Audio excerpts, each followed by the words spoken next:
Why, hello there, and welcome to this chess video. We're going to be looking at a miniature game. A miniature game is a short game that ends usually spectacularly. But to get there, we usually need our opponent to make some kind of mistake. So we're both going to enjoy what we see and also try to learn what could have been done better.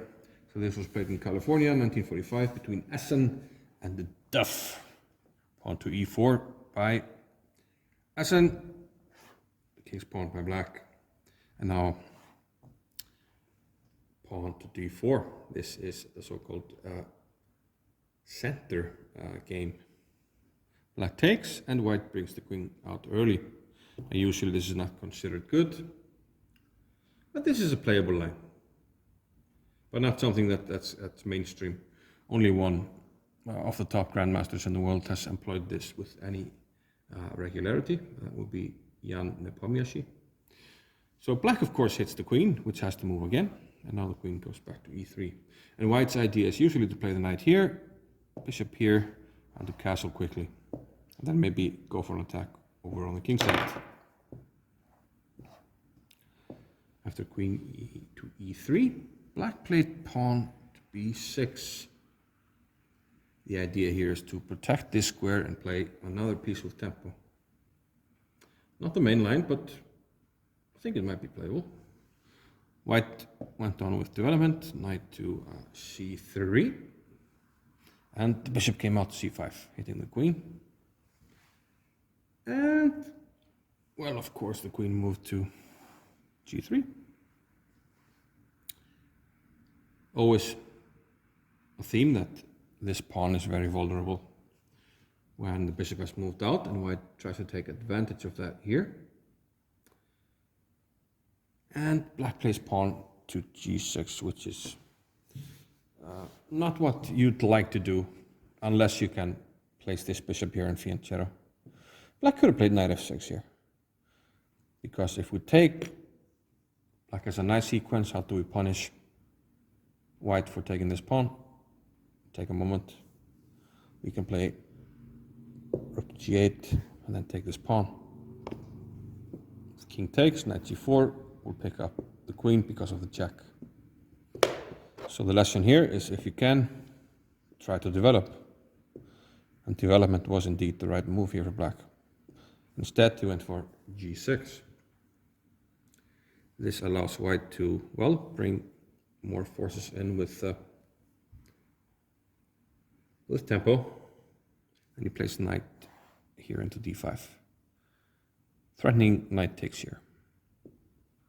So black played the natural d6 move, blocking the diagonal, but also weakening this diagonal. Every time you play your knight pawn here, you have to be careful about weakening this square. So this could be an issue later. So white is moving this piece twice, but he is attacking something. So black had to react. So if you can take advantage of the aggressively placed piece, then it could be worth it to move a piece twice. Now, bishop comes out with a threat, bishop to g5, hitting the queen. And black is, well, in some trouble, because he doesn't have a good way to meet this move. If he plays knight e7 blocking, we have a very nice mate. Can you see it? Knight f6 check, followed by bishop h6 checkmate, highlighting the weaknesses that black has created and why we don't want to play such a move like g6 without the bishop covering the dark squares. Also queen d7 is met with a nice move. How do we win the game immediately with white? Do you want to play knight f6? That's incorrect. You play bishop f6. And black can take the bishop because knight takes with a royal, kind of a royal fork, hitting the queen and the king. So we're gonna pick up the bishop, sorry, the rook on h8. That's why black played here f6, another ugly move. Now white again sort of breaks the principles and moves a piece, actually for the fourth time, but this time putting more pressure on f6, pinning the pawn. It's pinned to the rook, so you can't take the bishop. So black broke the pin. moving the same piece twice, but he kind of had to do something here. And now white went in aggressively here with pawn to b4. This bishop doesn't have a square, but fortunately we can take this. White now took on c5. Black took back. Knight f3. Strong move. Hitting the knight on e5. And there's no good way to defend it. And note that if you were to take on f3, which black did not do, I'm going to take with a pawn. I do have double pawns, but now you have no good way of protecting that rook. So that explains why black decided to retreat here to f7, protecting the rook from f7. But this allows white to play a nice move, very nice move. Can you find it? Knight takes g5. If the queen takes, then we lose the cover of this pawn, and we're going to pick up this rook because this comes with check.